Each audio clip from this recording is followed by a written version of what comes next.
Does the idea of setting a boundary make you super nervous? Well, it used to make me nervous too, and in this video, I'm going to be talking about 3 steps that you can take to start setting boundaries today. So the first step is to understand what your limit is. So, you have to decide what you have a problem with that you want to set a boundary towards. So it could be anything like, is somebody yelling at you when they talk to you and you want to set a boundary against that? Is somebody trying to get information out of you about something in your life that happened in the past and you're not comfortable sharing that? So it's really important to first and foremost decide what it is that you need to set boundaries over. And even if it's just general boundaries with potentially narcissistic people in your life where you want to slowly start lowering contact, that in itself is a boundary. And gray rocking is a great tool, which there will be another video all about gray rocking and what that is, but a brief summary of gray rocking is to just take on the persona and excitement of a gray rock, which is to be extremely boring. So by being extremely boring, you take away the narcissistic supply from the narcissist and they don't feed off of your emotional reaction anymore. So that is why being a gray rock and being as boring as possible is super useful when it comes to dealing with a narcissist, but that is a completely different video topic. Once you know what your limit is, it's time for step number 2, and that is feeling your emotions towards the situation. So, you might be wondering which step is more difficult, setting the boundary itself or feeling the emotions. And I'm going to tell you that once you feel your emotions towards the situation, setting the boundary is that much easier. So what exactly do I mean by feeling the emotion behind the boundary? Well, it's simple. How does the fact that you have to set that boundary make you feel, right? Do you feel like you shouldn't have to put this boundary in place to begin with because this other person should just know that they're being a crappy person? Or, do you feel guilty about setting the boundary where you just think you're just going to be seen as like some asshole if you set this boundary? You have to understand how exactly it is that you feel towards this whole situation and the situation at hand where you're being put in a position where you do need to set a boundary. So whether that is, we'll just use the example of somebody yelling at you, how do you feel about the fact that this person always yells at you? Not great, obviously, right? So understand how you feel. Does it make you angry? Does it make you anxious? Does it make you feel fearful when someone's raising their voice at you? We can also look at the situation of wanting to lower contact with somebody else. How does that make you feel? How do you feel when you communicate with them and when they are asking you intrusive questions? Does it make you angry? Does that make you fearful? Does that make you feel like, they're gonna just be out to get you? Like, do you feel like they're trying to get information on you so they can use it against you after? It's important to really understand what you are feeling in that moment and why you're feeling it so that you can actually access the emotion. And we can go with fear as a primary emotion because fear is very, it's one of the easiest ones to give examples for. So if you're afraid of setting this boundary with this person, you might be afraid of, well, how are they going to react? What if they see me in a different way? What if they put people against me? Are other people going to see me differently? And this is all fearful. How is it going to affect me? Are you afraid of setting that boundary? And then underneath that fear, could there be another emotion like guilt? Do you feel guilty for setting the boundary? Do you think it just makes you look like a terrible person for setting that boundary?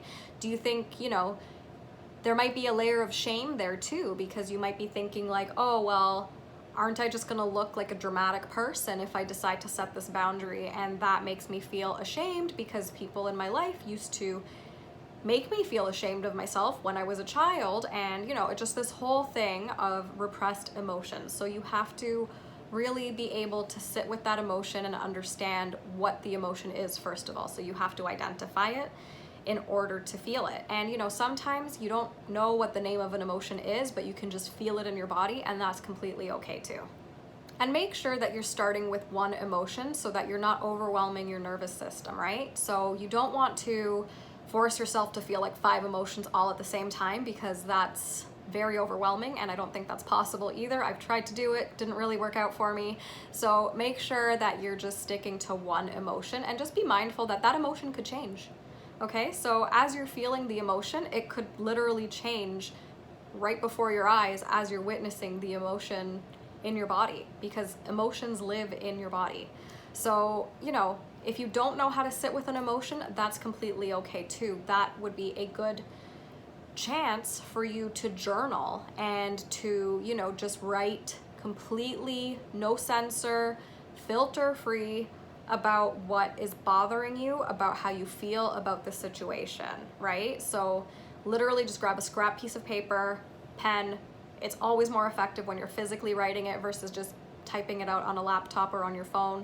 I highly recommend physically writing it if you're physically capable of doing so. If you're not, and you know, you have carpal tunnel or something like that, I get it, because I used to have carpal tunnel myself. You can definitely use dictation software and delete the document afterwards. But definitely, if you're physically capable of writing and you're just not wanting to do it because it's like too much work, that is an indication to you that the writing is actually going to help you so much. So you just have to be able to do it through the resistance and allow yourself to have that resistance, and just, you know, you're just getting a pen, you're just getting a piece of paper and seeing what happens, and just look at it that way. Because when we have an emotion that we know needs to be felt, that anticipation of feeling the emotion is usually worse than feeling the emotion itself. And that's not to say that it's fun to feel your emotions, but it's also not fun to be in anticipation of an emotion where you're just worrying about like, what's gonna happen to me if I feel this emotion? What horrible things are gonna happen? So understand that feeling your emotion is safe. It is safe to feel your emotions. And I'll have another video about how to feel your emotions.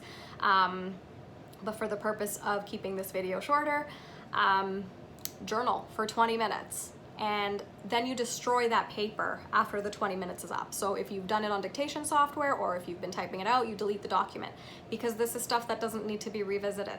It's just something that you had to get off of your chest. 20 minutes is the perfect amount of time to do it. And whatever you feel after you've journaled for 20 minutes, or even if you're in the middle of journaling and you feel an emotion coming up, you feel the fear coming up, you feel your heart rate start to get like faster, you feel like your cheeks flush, whatever it is, however fear feels to you, or whatever emotion you're working on feels to you. You might feel it in your neck, you might feel it in your throat, you might feel your throat start kind of closing up. And the reason that we think we're gonna die when we feel these emotions is because they're so physical, and it's a really, like, it's a felt sensation in the body. So it does feel very scary. And, you know, if you have been repressing these emotions for decades, like I was, it's a learned behavior from your childhood. So you learned at a very young age that you have to repress your emotions for survival, to receive love from your parents or whatever the situation may have been. So understand that it is safe to feel your emotions, and it's okay to feel your emotions, and however you feel is completely perfect. So once you feel that emotion, it's a good idea to meditate for like 10 minutes or so after, just to like honor how you feel and be okay with how you feel, and just sit with that emotion. And you know, it's all good. However you feel is okay, and just allow your body to integrate that. And a lot of people struggle with this, which, you know, I struggled with it too. I wish that I had somebody to work with one-on-one when I was going through this myself. So this is exactly why I am a life coach now, because now I want to offer that one-on-one support to people. So if you are watching this and, you know, you are thinking of working with somebody, if my words resonate with you and you want to work with me, I definitely am taking on new clients. So feel free to check out my website. I will link this in. If you're on Instagram, it'll be at the link in my bio where you can sign up to work with me one-on-one. If you're on YouTube, I will put the link in the description of this video. So yeah, you know, like there is support out there, and you know, there are also support groups out there on the internet. You know, it's good to have a support group, because chances are your support group at home, it's people who don't really get it, or people who are going to continue gaslighting you and making you feel bad for setting those boundaries. So, you know, that's exactly why I'm here doing what I do, and spreading out this awareness and helping as many people as I can with, you know, whoever watches this is you know, they're getting some sort of help and validation that it is okay to set boundaries, it is okay to feel how you feel. And anybody who says otherwise, you know, they can't decide how you feel. No one gets to tell you how you feel and what emotions you're allowed to have. Only you know what emotions you have. And if you've been repressing them, it's so important to feel them so that you can heal from that trauma, from those childhood wounds, from whatever current situation you're dealing with, whether that's chronic pain, anxiety, stuff like that. It's so important to be okay with having emotions and understanding that having emotions means that you're human. It doesn't mean you're crazy. It doesn't, you know, there's just such a misconception with society frowning so much upon emotion. So step number 3 is setting the actual boundary.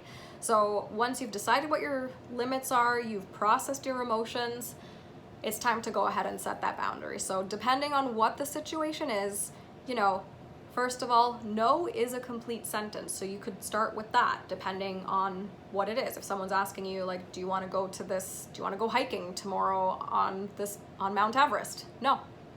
You don't owe anybody an explanation. You can literally just say no. If, you know, it's the example of somebody yelling at you, you could literally say to them, please stop yelling at me. It makes me shut down. It makes me feel uncomfortable. I would appreciate if we could talk in a normal conversational tone. If it's a situation where somebody keeps bringing up the past and situations that, you know, you just are not comfortable talking with, you could just say, I don't feel comfortable talking about this and I would appreciate it if we could change the subject. And here's the thing. Any normal person who is told that they need a boundary, they're gonna react and say, oh my God, I'm so sorry, right? Like a healthy, normal person who cares about you, like genuinely cares about you, if you go to them with this concern and you wanna set this boundary and you tell them, a normal reaction would be, I am so sorry, thank you for telling me this, because otherwise I never would have known. A narcissist or a very toxic person might lash out at you. They might tell you you're being too sensitive. They might tell you you're being ridiculous. You don't know what you're talking about, stuff like that. And if somebody does react in that way, that is further confirmation for you that that boundary needed to be set yesterday. So just bear that in mind and understand that, you know, it's not nice when people have an issue with your boundaries, and it can get awkward and feel very uncomfortable, but you have to stick to your guns. And if this person's having a huge issue with the fact that you want to set a boundary, that's not a person who's a safe person. So that's, you know, that's somebody that you really want to consider slowly eliminating contact. And if you are trying to set boundaries by slowly eliminating contact, that would be a boundary that doesn't really need to be announced, right? If, you know, somebody's calling you and you don't answer their call because you want to be less available for them so that, you know, you're not talking to them as often, you don't need to tell them that. You don't need to announce that to them. You know, you just call them back at a later time, and then slowly over time you lower the contact that way. So I hope this has been helpful. If you have any questions, feel free to leave a comment, and always remember that you got this. You can do hard things, and give yourself a pat on the back for just being open to doing a hard thing, to doing something different. And you know, it is difficult to set boundaries, especially if you've never done this before, but you can do it, and it's one step closer to living a more empowered life. We'll see you next time. Bye.